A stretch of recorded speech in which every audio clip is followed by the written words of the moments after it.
we will start module 2, and in this module I will be dealing with matrices mainly. We will look at what are called as linear transformations, we will look at a linear system of equations, and we will look at some special matrices, okay, and then we will discuss eigenvalues. We will also talk about matrix inverse. So, I will start this with the first lecture, where we will be looking at the matrix as a transformation of a vector. Let us to give you an idea of how matrices appear naturally, let us think of the following. Imagine that you have some vector, and I will just show it by some arrow. I am just showing one vector, okay, and let this be in 3-dimensional space. So, now you can transform this vector. Imagine that you do some operation, and after the operation you get a new vector, which is shown let us say by this. Okay. So, what you have done, you might have changed both the magnitude and the direction of the vector. So, you transformed it and you got a new vector. Now, imagine that you do this to all the vectors in the vector space.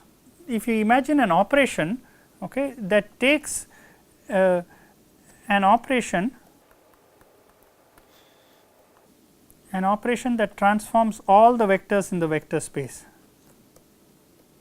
Oh, I will put a hat on it, okay. Transforms any vector u to another vector.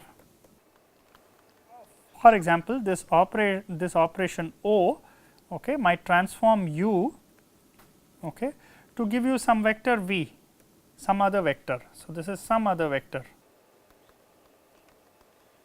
You could imagine that you can do the same thing on all vectors and you will get various other vectors. Suppose you have a transformation, a linear transformation is one which satisfies the following.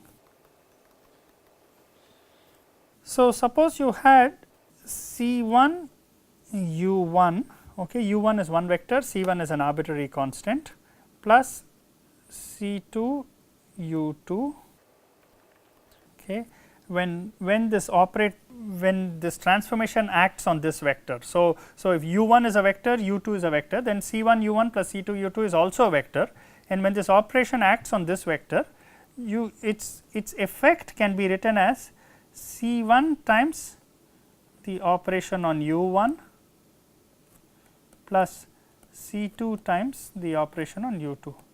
Okay, so, this is called a linear transformation, because what it is, so operation on U1 will give you another vector, okay, operation on U2 will give you another vector. So, C1 times this vector plus C2 times this vector will give you another vector. The operation on a linear combination of vectors can be written as a linear combination of operations. Any operation that satisfies this is called, so O is a linear transformation. Okay. You can think what a linear transformation will look like. Let us consider 3D. So, my vector, let me write u in terms of its components. I will write it as a column vector. So, I will write it as ux, uy, uz. So, I am writing it as a column matrix. Now, what you have is operator O, which is acting on ux, uy, uz, to give you something else, some other vector, and that vector I also will write it as a column matrix, and I will write it as Vx, Vy, Vz. So, I can do any operation can be represented by this way, okay. But a linear transformation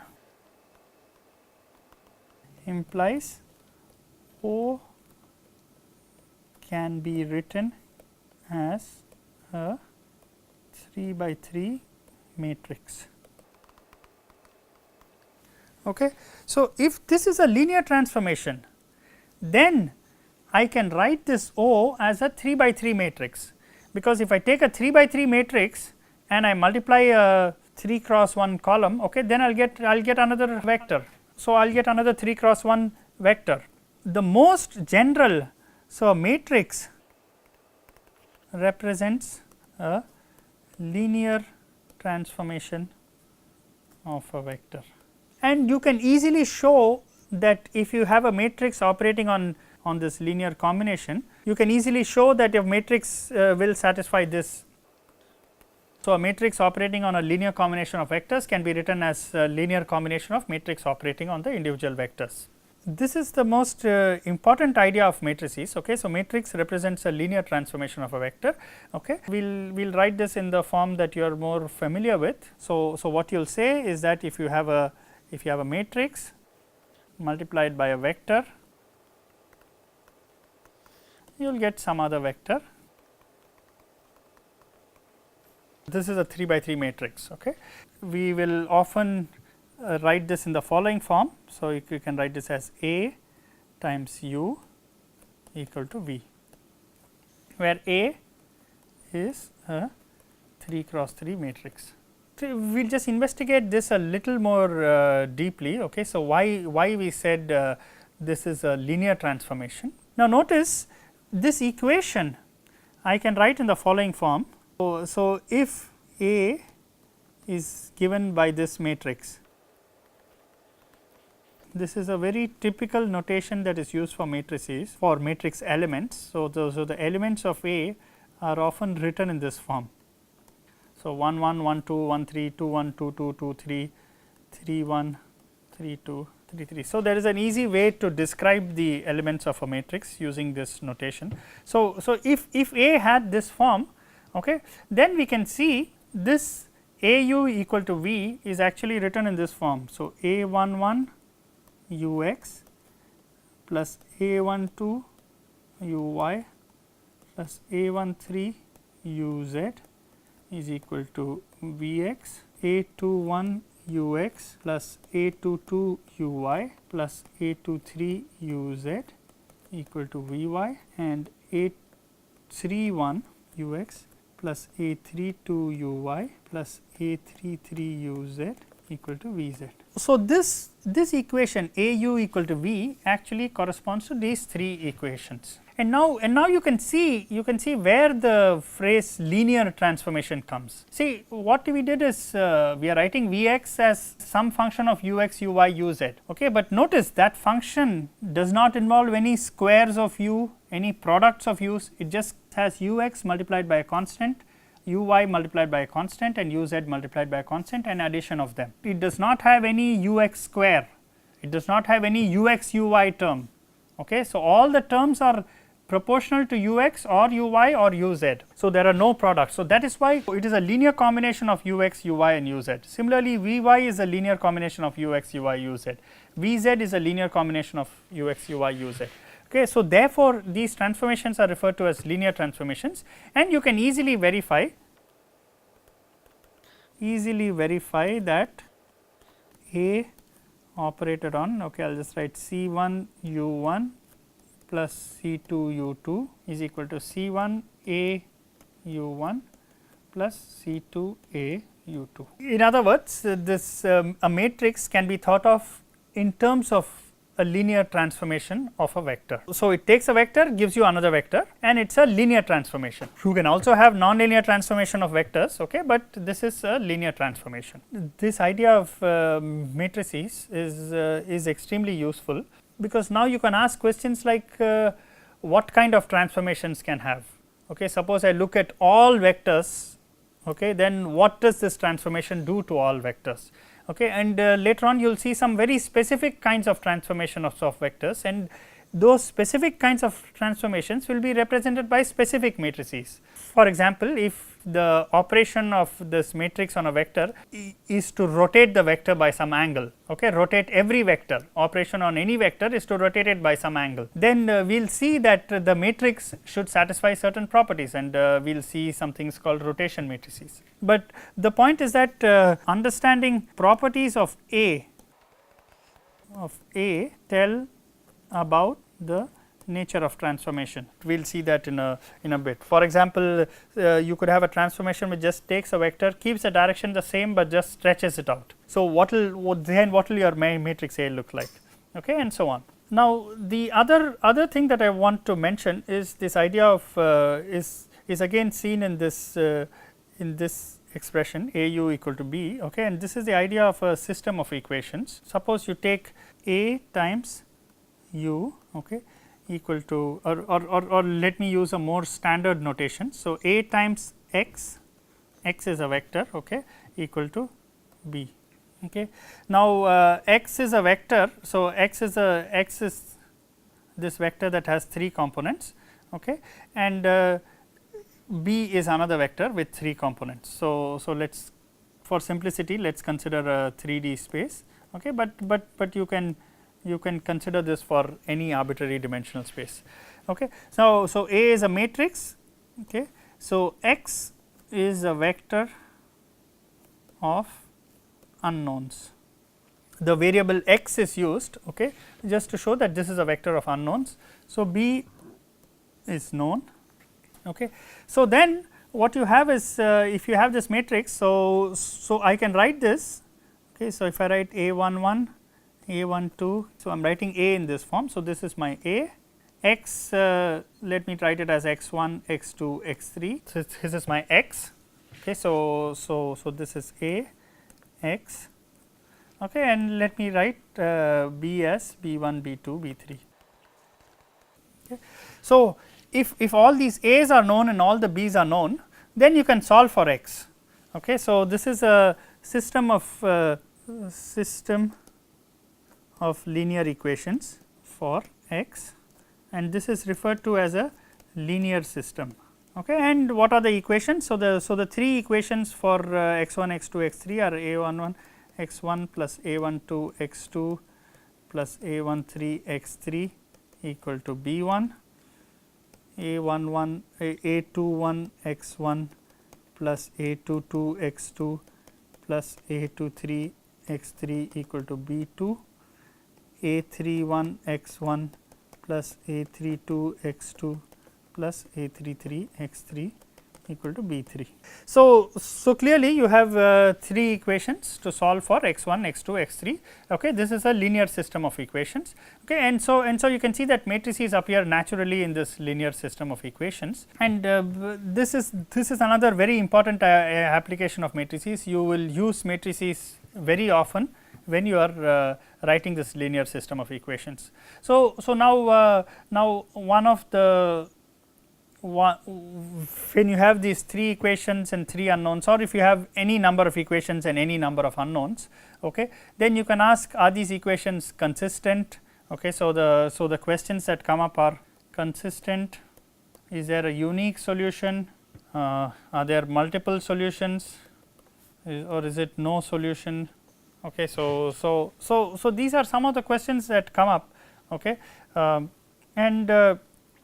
and all these can be answered just by looking at the matrix and this vector B. Okay. So, this linear system of equations where A x equal to B, solvability of this and nature of solutions can be inferred from properties of A, of matrix A and B. You need to know both the properties of A and the vector B. Okay. Now I will just mention very briefly. Okay. You may be familiar with this, but you can always read this up. Okay. So this is there is a concept called a rank of a matrix. Okay. So it is the number of linearly independent rows, okay, or you can say columns. So, what this means, so in order to describe the rank of a matrix, you think of matrix as a set of vectors either in terms of rows or columns. Okay. So, you think of this matrix as a set of vectors. So I mean, we thought of matrix as a transformation. Okay. You could also think of this matrix. So suppose you have and now let us take a arbitrary size matrix, and this is A m n. Okay. So, here what is done is that you have A11, A12 all the way up to A1n, A21, A22, A2n, and you go down all the way up to AM1. So, this is a m cross n matrix. This is called an m cross n matrix. Okay. So, the rows, number of rows and columns is not the same in this case. So, if you take an arbitrary size matrix and now you think of this matrix as a set of vectors. So, you can think of for example, you can think of vectors like this. So, this can be a vector, this can be a vector. So, you think of vectors like row wise vectors, or you can think of them column wise, or you can think of vectors in this direction. This can be a vector, this can be a vector. Okay. So, what you do is so let us say you are doing it row wise vectors. Okay. So, that will be the first vector will be a11, a12, a1n. This is an n dimensional vector, this is one vector. The second vector will be a21, a22, a2n, and you go on and on. So, am1, am2 to amn. So, you have m, you have a total number of m n dimensional vectors. So, then you can ask how many of these are linearly independent, okay, or are these vectors linearly independent or not. Okay. So, the number of linearly independent vectors. So, number of vectors that are linearly independent is called the rank. Is alternatively, if we are done using column. Okay. So, the first one I will write as a11, a21, am1, a12, a22, am2, all the way up to a1n, a2n, amn. So, now in this case you have n m dimensional vectors. Okay. So, these are m dimensional because each vector has m components. Here each vector had n components. So, you can do it either ways. Okay. To calculate the rank of the matrix, okay, you can use either rows or columns, okay, and you can see how many of these vectors are linearly independent. Okay. So, how many of the vectors are linearly independent? What that means is that clearly the number of linearly independent vectors, if you have n m dimensional vectors, okay, you cannot have more than n of them be linearly independent. Okay. Similarly, you cannot have more than m of them be linearly independent. So, basically your rank is less than or equal to minimum of m and n. Okay. So, your rank of the matrix cannot be greater than the number of linearly independent rows or columns. So, it has to be less than or equal to the minimum of m or n. So, whichever is smaller. Okay. So, if you have a 5 by 3 matrix, your rank cannot be greater than 3. So, for example, a 5 by 3 matrix cannot have rank greater than 3. Now this concept of rank of a matrix is very useful to determine whether the solutions are possible and whether they are consistent or not. I will just do that, and this will be the last thing that I will mention here. So, suppose you have a x equal to b, and let us say A is an m cross n matrix, okay. X and b are m cross or n cross 1 vectors. Okay. That means n dimensional vectors. So they are written as column matrices. So, it looks as an n cross 1 column matrix, should be an n. Okay. Now, if you had this case, you know that the rank of A, now rank of A has to be smaller than minimum of m and n. Okay. Then basically the smaller of the two numbers, it has to be smaller than that, smaller than or equal to, I should not say smaller than or equal to, So, now what do we have? So, what does a rank tell you? So, let us make another matrix. So, call the augmented matrix A tilde, and this is given by, so in order to write down the augmented matrix, you write A here and you write B here, and you make this matrix. So, the size of this matrix is A tilde. Okay. So, you just add this extra column. Okay. So, it is m cross n plus 1. So, it is an m times n plus 1 matrix. So, it has m rows and n plus 1 columns. So, this augmented matrix, what is done is you calculate rank of A and rank of A tilde. If rank of A equal to rank of A tilde, then equations are consistent. then the system of equations is consistent. What do you mean by consistent set of equations? Okay, so that means that, I mean, I'll just give you an example of a set of equations that are not consistent. So example, if you say, let's say you take 3x1 plus x2 equal to 5, and let's say you take you take another set that says, let's say 2x1 plus x2 equal to 2, and you take a third equation. So you have two equations. Now suppose you had a third equation that had, let's say 5x1 plus 2x2 equal to 8. Okay, so now suppose I had three equations, okay, and I had let's say I had just two unknowns. Okay. Now what you can see is that the third equation is just a sum of the first two, but on the left hand side you had 3 plus 2 equal to 5 and 1 plus 1 equal to 2. So 5, so it is just left hand side you just added up these two. Right hand side you did, so you should have had 7 if the equations were to be consistent.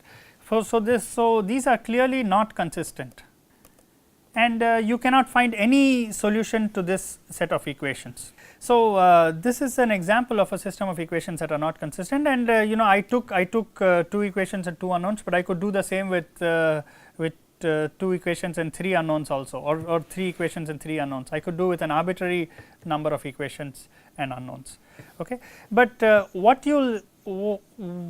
point we want to make is that if you had taken this and you had calculated the rank of A, so now rank of A is equal to, so what is my A matrix? So A matrix is 3 1 2 1 5 2. So rank of A is given by this is, so if you just look at the rank of this matrix, okay, you can see that the third vector is a linear combination of these two, is 2, okay, and rank of A tilde is 3. Okay, you can easily verify this. Okay, you can easily verify this. If you take A tilde, okay, then you will find that those three vectors are linearly independent. Okay, so the rank of A tilde is 3. So the rank is used to tell whether a set of equations are consistent or not.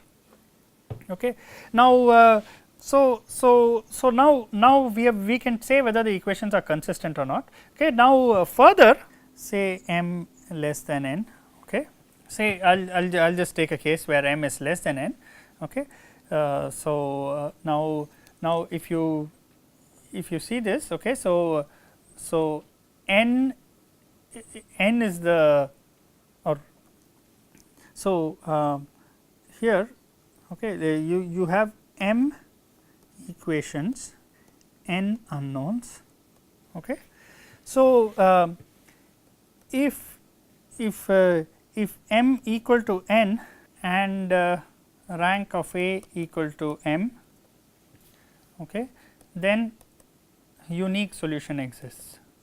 Okay, then the equations have a unique solution. So that means if all your m equations are linearly independent, okay, then there is a unique solution, rank of A equal to rank of A tilde. Okay, I should mention. So this should be equal to rank of A tilde, and you can look at the other conditions. So if you have more equations and less unknowns, okay. So for example, let's take the case if m equal to n, rank of A equal to rank of A tilde less than m, okay, then